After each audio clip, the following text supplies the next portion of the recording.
အဲ့တော့နှစ်ထပ်ကြီးကိုဘာဖြစ်လို့3 guide လောက်နဲ့ထိုးတာလဲဆိုရင်အဖြေကဓာတ်ရိပ်တာလှကျင်လို့ရှင်းလား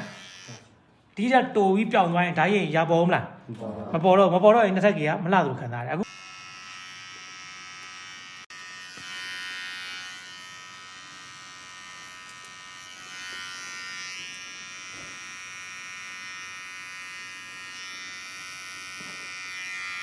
နှစ်ထပ်ကြီးမလေးတာဓာတ်ရလေးရှင်းရှင်းလေးဖြစ်သွားပြီတွေ့လားတကယ်လို့သာဒီနေရာမှာအပြောင်ကြီးထိုးထားခဲ့ဆိုရင်ဒီရပေါ်မလား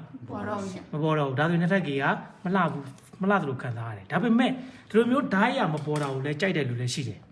ဒါပေမဲ့100မှာ2ယောက်3ယောက်လောက်ပဲရှိတယ်နော်အဲ့2ယောက်3ယောက်တော့မလေ့ကျင့်ဘူးနော်အများတော့ပဲလေ့ကျင့်ဟုတ်လားတောင်ဒီအချိုက်ထဲမှာပဲရှိရမယ်နော်အပေါ်မတက်ဘူးပေါ်မတက်တော့ဒီပေါ်မတက်ရဘူးလို့ပြောတာဒီပေါ်တက်လိုက်မြင်သွားပြီနော်အဲ့ဒါနောက်မှရှူရှူဖြစ်သွားတယ်အဲ့ဒါ theory ပဲကျတော့စပယ်ညံ့ရင်ဘာဖြစ်လို့တပုံစံနဲ့ထွက်တာလဲဘာဖြစ်လို့လက်ရငိန်တာလဲဆိုရင်အဲ့ theory ကိုနားလည်ထားလို့ပေါ့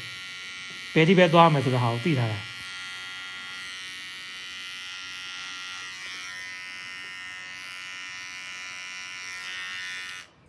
အဲ့တော့ခေါင်းမှာကတော့ရုပ်ခေါင်းမှာဒီပဲလေ့ကျင့်နေရတာကိုမပြင်းနဲ့လို့ပြောတာနော်